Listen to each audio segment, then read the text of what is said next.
Welcome to the topic where we highlight Houston Community College, our students, our programs, and our reach into the community. I'm your host today. My name is Parrish Murphy. Great to be with you. You know, hurricane season began June the 1st. On this episode of the topic, we will not only talk about the hurricanes, but we'll look into how you can be prepared before, respond during, and recover after a weather emergency. First up, we have David Potts, HCC Manager of Emergency Management, joining us today. I'm giving you extra accolades. You're doctor today, David. You're doctor today. I appreciate that. I wish it was that easy, right? How are you today? I'm very well, thank you. That is wonderful. So let's just jump right in.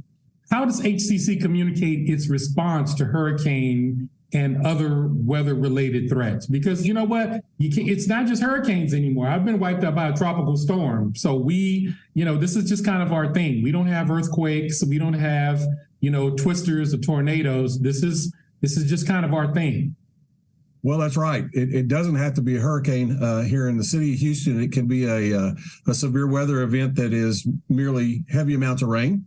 It could be shear winds, which are extremely powerful and do a lot of damage. And we do occasionally have a very minor to moderate sized tornado that comes through. And often those tornadoes come along with, in this case, since it's hurricane season, the onset or the approach of those hurricanes. The HCC approach is that we keep our students, faculty, and staff informed from the institution's perspective in regards to the timeline of approach for any particular storm. We have resources available on our website, the main hccs.edu page. At the very bottom of the page has a column called Resources. And one of the items in that column is called In Case of Emergency. That takes a user to our electronic version of our emergency response plan. In every classroom and common work area, we have a manual posted that is our published emergency response plan, and it gives you instructions and or advice for all manner of emergency, everything from the active shooter to the severe weather events that we are discussing today. We do attempt to make some instructional advice or informational time available for all of our faculty and staff, just so that they know where to go get these resources. And then, of course, in the local Houston area, we have quite a selection of news media and other resources that we can get online or via a television broadcast. We do have resources like Ready Harris or ready.gov that are also extremely good resources for the community. In fact, Ready Harris has a lot of their precautionary and or preparatory information in multiple languages, Chinese, Vietnamese, Spanish, and some ASL. So they are quite effective when we reach out to our communities, perhaps that don't speak English as a first language, which I think is equally important because, they may have communications issues with other entities. So we try to cover as many bases and as much of the field as we can with our available resources. We do have for students, faculty, and staff the same emergency notification systems that we would in any other notification that comes across social media. Can come across your text or SMS messaging on your cell phone if you're registered with the PeopleSoft application. And that is a initial notice and continuing and updates on any particular situation that may be taking place.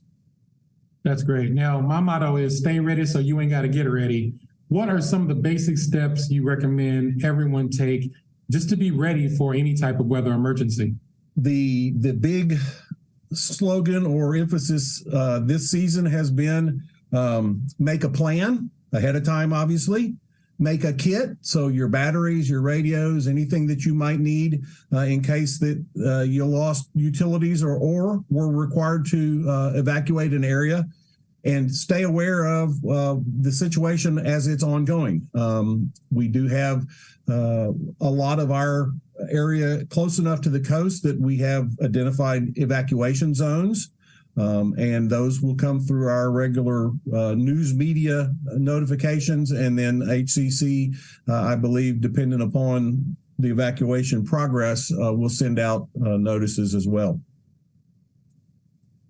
You know, I was hit by Tropical Storm Allison, and it was a little crazy because, you know, we got 22 inches of rain in one consolidated area.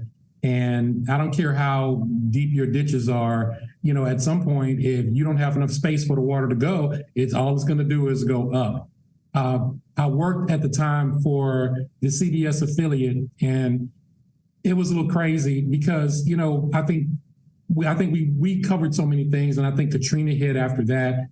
And the one thing I was thinking was, you know, we're really missing the boat. You know, I just thought that we needed to give more accurate information. I think at the time they were concerned about doing town hall meetings and crazy stuff like that. I think people need accurate information, you know, when they go through something like this. They need to know what to do. They need to know, you know, what's important. Accurate information is obviously important. What are some of the online sites that you recommend now that the social media age? I don't know if a lot of people are listening to the radio like they used to, but I definitely know that they're using these phones, and I know that they're going on their social, you know, sites that they consistently go to. What are some online things or sites that you would recommend for accuracy of information? Yeah, if you're looking for high-level, accurate information, NOAA.gov, National Oceanographic Atmospheric Association. Those are our big dog weather watchers. They are current. They update frequently as storms develop, whether they're close to us or not. You can tap on that resource and kind of watch the entire Gulf Coast if you'd like. Our local resources like the readyharris.gov also keeps and maintains accurate and current information. So any of your trustworthy news media, your major local majors typically are pretty good. I know I've been in a couple of Harris County defense meetings where the news media and the weather media in particular has professed to be a lot better at their predictions and their ability to determine where these things go. However, it is still always a bit of a guess and uncertain until, you know, in some cases, the very last hour. So we have some suggestions and requests from our local responders that take place fairly early. In some cases, that's the evacuation notices that, you know, everyone that's in those suspect or subject areas where the flooding and or the storm surges are severe, you should pay attention to those and heed that request to leave the area so that we don't end up, hopefully, with an incident like we had with Rita. If everyone remembers that one, that was a very chaotic evacuation, and it took people hours to get out of the local areas. We've made plans, and the transportation departments and all have combined. And I think we have, you know, knock on wood, we don't have to test it, but that activity should be a little smoother if we ever have to go through that activity as well. Great. Really quickly, how does HCC keep ready for emergencies, and just what kind of plans and practices do we have in place when these type of emergencies hit? Sure. And in any case of any type of an emergency, the campuses all have an emergency management team already identified, and, you know, they know their roles and responsibilities. When you get to an event the size of a hurricane, you know, an institution shutdown level event, the higher level institution management staff is assigned to an incident management team that would override and overrun a large scale event like that. And we go through at a campus level and all the way up to an institution level, drills and exercises so that people become comfortable or familiar with what it is their role is in that incident management team. We do conform to the federal government's incident command system. And there's multiple reasons for that, but it does bring some order to the chaos in managing an event of a sizable event like a hurricane. That is awesome. He is David Potts, HCC Manager for Emergency Management. Thanks for joining us, David. It's always great. And you know what? Come back. I mean, hurricane season is a long Hopefully time. I don't come back with an active report, but yes, I'd be love to come back sometime. Absolutely. Thank you so much. And when we return, we'll talk about how you can recover from an event like a hurricane or a tropical storm. Stay tuned.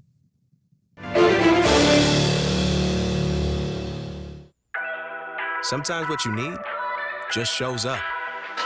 Houston Community College has your back, whether you're knocking out some basics or upping your game for a better job. Enroll today for spring classes and frame your future with HCC. For more than a year, we have kept you informed with more than 500 remote episodes. But now we're back, bigger and better with more news and more guests. Join us live every weekday at 10 a.m. on Facebook and YouTube, and on HCC TV at noon and 5 p.m. You can watch from anywhere. We go where you go.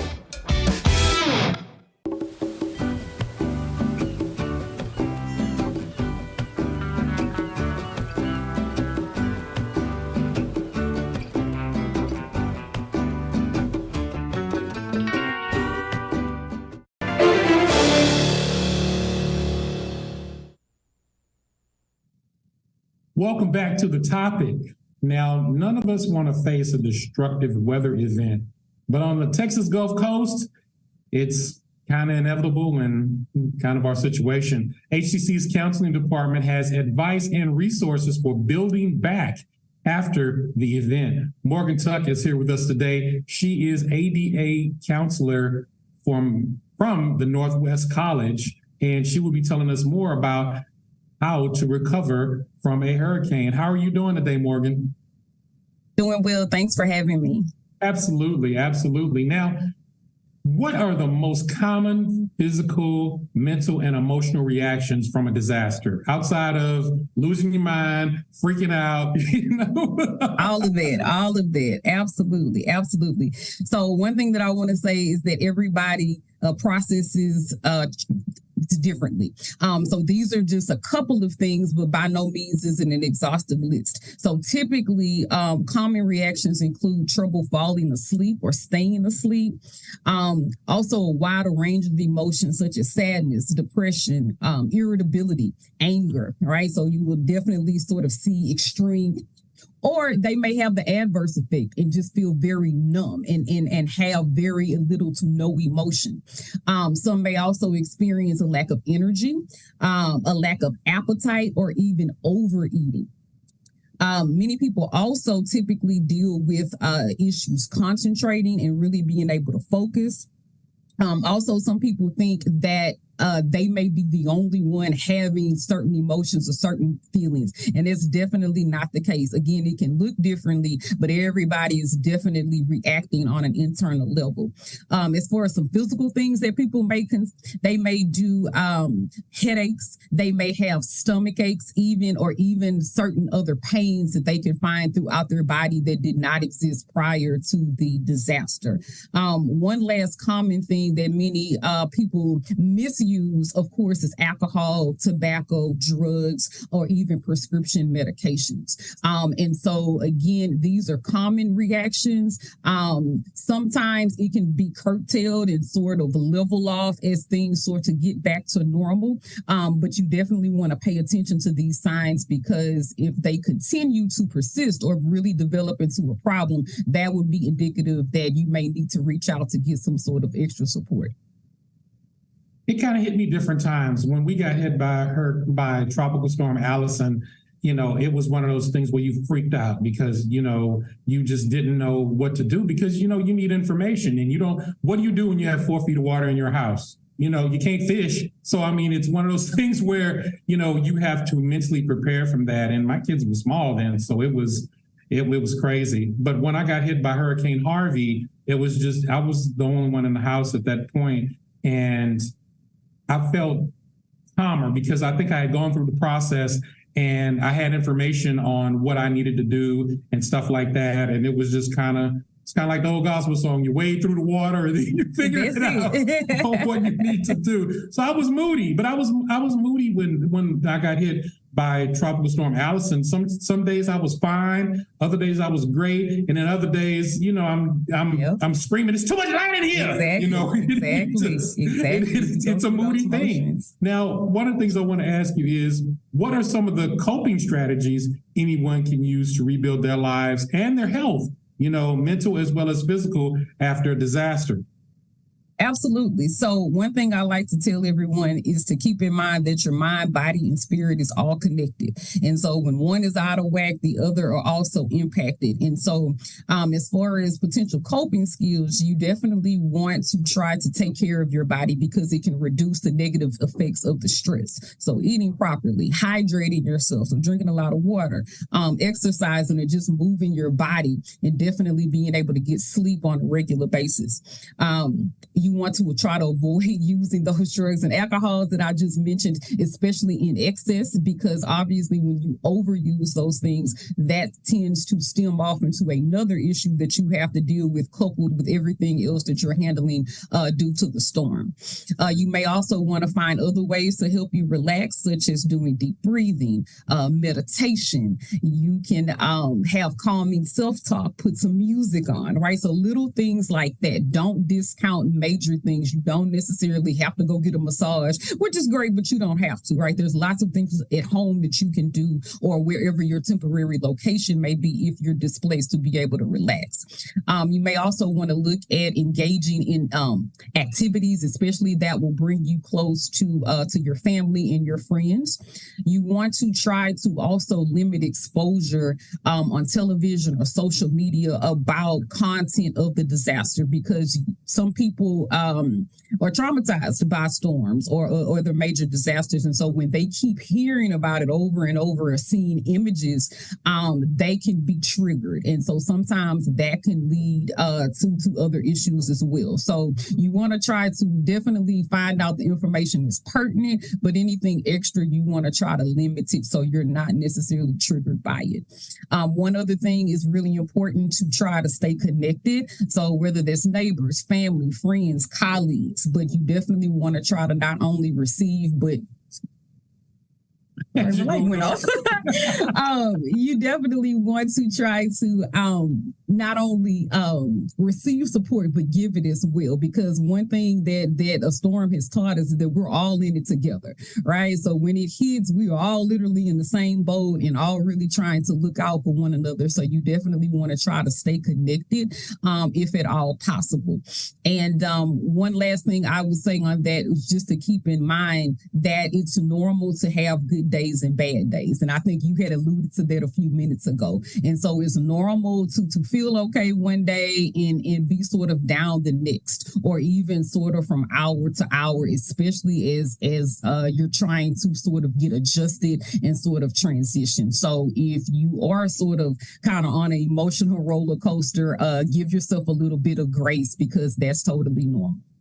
One of the things that really upset me and really bothered me mentally were the things that I lost. I had things of sentimental value, pictures and things of that nature. And, and even today, it still bothers me, because the thing that I love about photographs is what they do is they freeze time. They freeze a moment in time that, that you can't get back. And when you lose those things, that's a really, really tough thing. I just want to know, when do you know if your reactions are on a level where you might need professional help, and how can people access that, especially if they're going through financial issues? Because let me tell you, when your house gets wiped out, you've got to, that's a huge endeavor. You got to replace sheetrock. You have to gut your house just to be safe. I gutted my entire house because I had a son that had asthma issues, and it's a lot that goes into it. What do you replace? How do you get appliances back and things of that nature? What would be your suggestion? Absolutely. So if you are in distress, but your distress is getting to the point to where it's been several weeks or possibly in several months, and you're having persistent trouble functioning, whether that's at work or at school or just in your day-to-day activities, or if you think about harming yourself or another person, that is when you want to get to the point to where you want to try to elicit some help from a professional. Okay. As far as applying for financial services, one thing that you definitely want to try to do is get with your insurance company if applicable.